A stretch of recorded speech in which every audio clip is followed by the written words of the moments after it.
Bluesoft Podcast. Este podcast é um oferecimento do Acelerato, sistema de gestão de projetos ágeis e Helpdesk. Conheça hoje mesmo e faça o seu teste gratuito.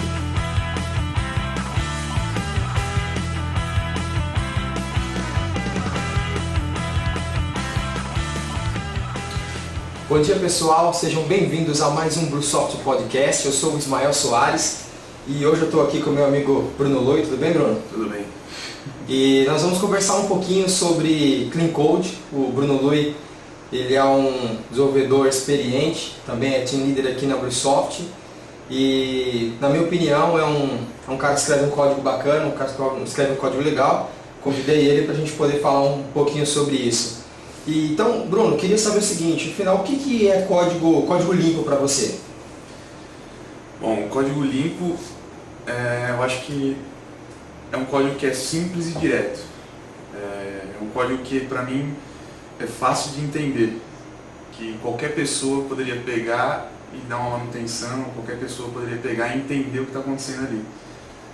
Um código limpo é um código que não precisa de uma documentação para explicar o que ele está fazendo. Ou não precisa de alguém me explicar o que está fazendo esse código aqui que eu não estou entendendo nada. Isso não é um código limpo, né? Eu acho que um código limpo fala por si próprio o que ele se propõe a fazer. Legal, você falou de uma coisa de fala por si próprio, né? Qual a importância dos nomes, então, né, no código-fonte? Os nomes, eu acho que é o que leva ao... É o começo de tudo, né? Nomes de classes, variáveis, métodos.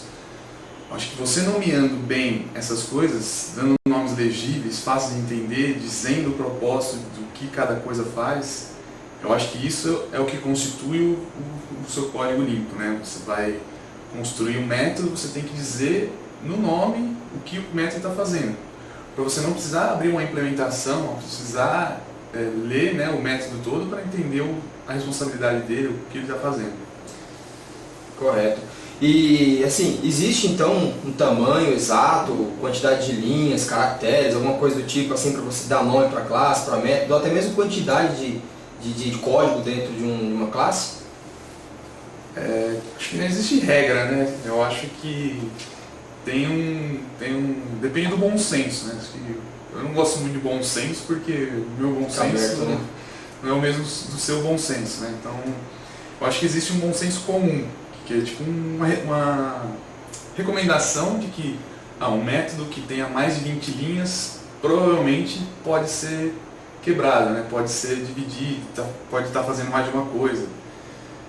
Uma classe também, uma classe com mais de 500 linhas também pode estar fazendo muita coisa ali, pode ser que você pode extrair, né, o que está a mais ali naquela classe com outra classe, separar a responsabilidade. Então são algumas métricas que a gente ouve falar aí que é um senso comum, né?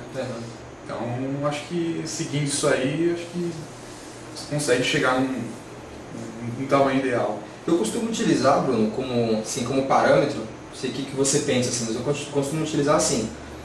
Antigamente eu fazia muito service.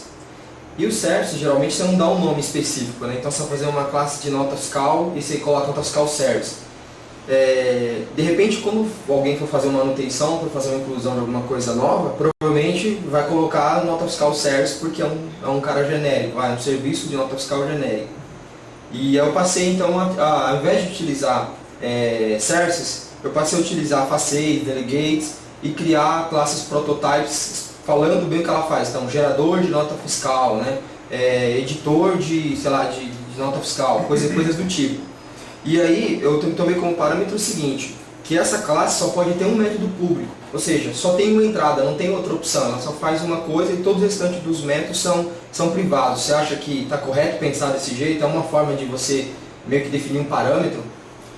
Eu acho que sim, porque se você tem várias entradas numa classe, provavelmente você está abrindo brechas para... Calma aí, me confundi tudo. Calma aí. Da pergunta?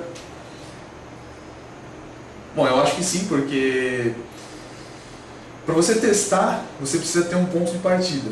Então, você tem um método público, você vai ter uma responsabilidade que você vai estar chamando e vai estar testando. Você vai ter outros métodos que cada um vai ter uma responsabilidade, mas todos em função daquela única responsabilidade que aquela classe se propõe a fazer. Então, eu acho que sim, que é ideal ter um método público. Claro, classes que são classes delegadoras, como você disse, né? Classes que vão ter vários, mas uma classe que se propõe a fazer uma coisa só, tem que ter um ponto de entrada, que vai ser onde a gente vai testar, né? Certo. E ser implementada ali dentro e quebrada em métodos internos e tal. Legal, então estão no bom caminho, né? Exatamente.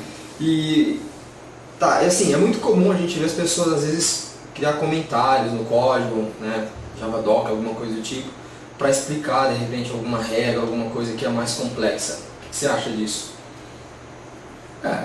Eu não gosto de comentário no código, né? Assim, porque isso aí, comentário é legado, né?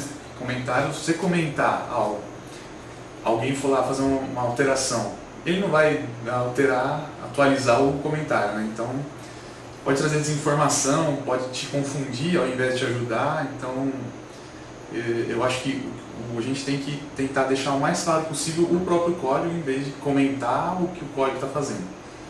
Existem exceções, né? Algo que você quer avisar um desenvolvedor que pode ter um efeito colateral, algum efeito colateral de performance, não sei, pode ser uma exceção, mas comentários para explicar o que o código faz, eu acho que é desnecessário. Acho que o próprio código tem que dizer o que ele está fazendo. Correto. E a formatação, você acha que faz diferença? Você é um cara que eu sei que pega bastante no pé assim com relação à formatação. O que você acha que faz diferença? Eu não gosto de ver aqueles códigos exprimidos, assim, tipo, sei lá, um int número igual a 0, mas sem espaços, né, tudo junto, assim, ou um método que recebe alguns parâmetros e as vírgulas todas coladas, né, nos atributos. Eu prefiro espaçar, eu acho que fica muito mais legível, assim, para você entender, para você ver.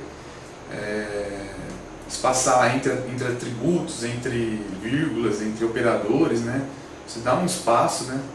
Tabular também, tipo, indentações, né? Eu acho interessante também, para ficar mais fácil de ver o código, onde ele começa e termina.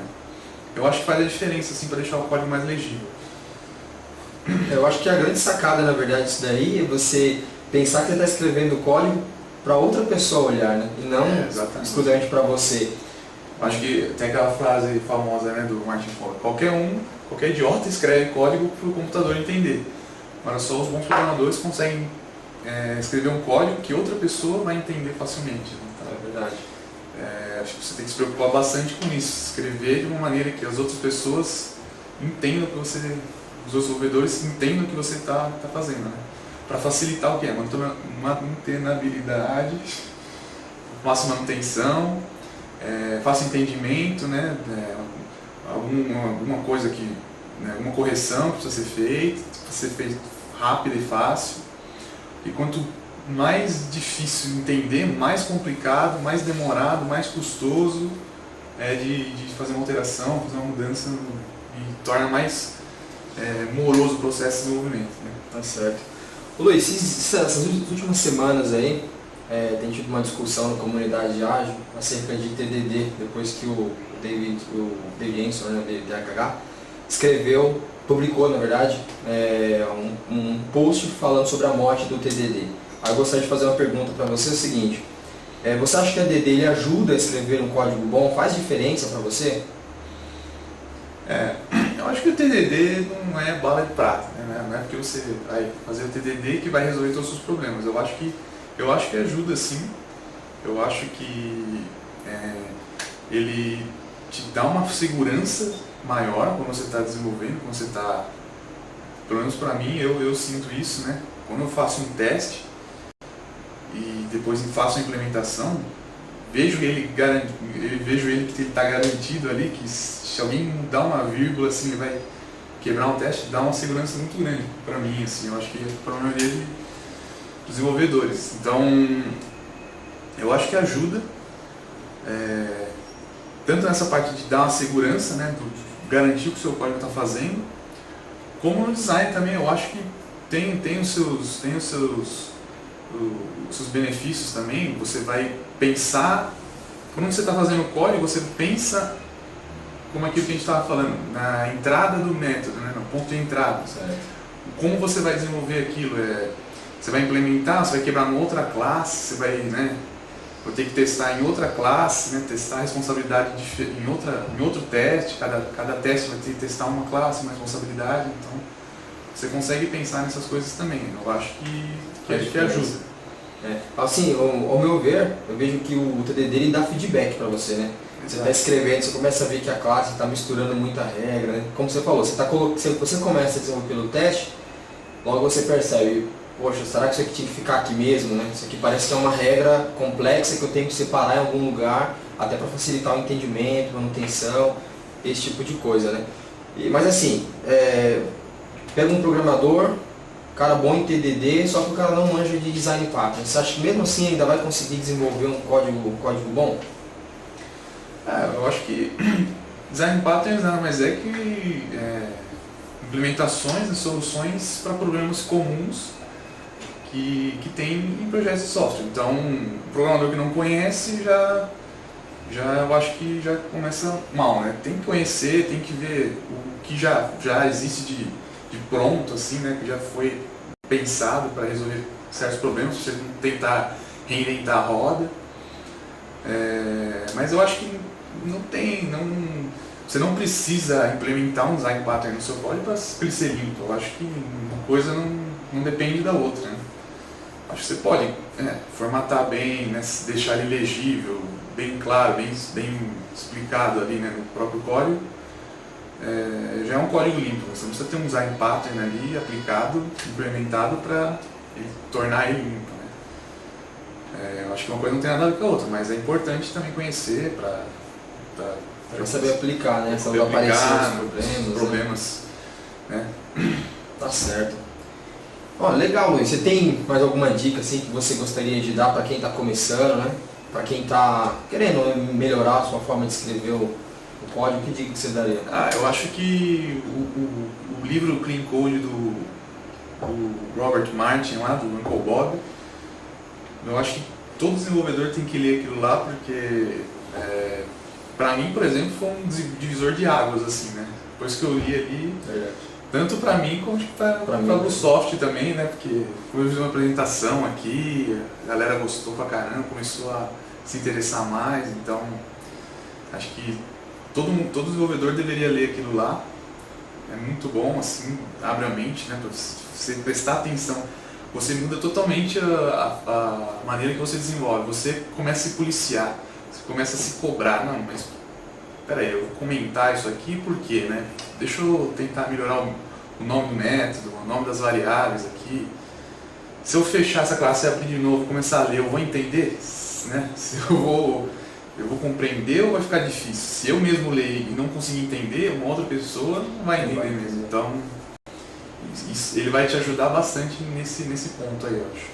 E acho que assim, né, Luiz, sempre que a gente vê que está com um problema, que está difícil de entender, parar e repensar, né? Repensar, claro.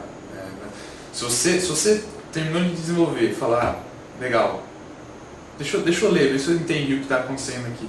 Se você tem dificuldade, imagina um outro cara que está fora de um contexto, né, que vai pegar depois o código para dar uma manutenção, né, fazer algo do tipo, vai ficar muito difícil também. Então, se você não entendeu o seu código, é refatorar, repensar, né, e tentar trazer essas práticas, essas ideias do Clean Code para o seu código. Tá certo. Bem, pessoal, esse foi mais um BlueSoft Podcast. Conversei aqui com o Bruno Lui, falando sobre Clean Code. Lui, muito obrigado pela sua participação. Tá certo? E até a próxima, pessoal. Valeu.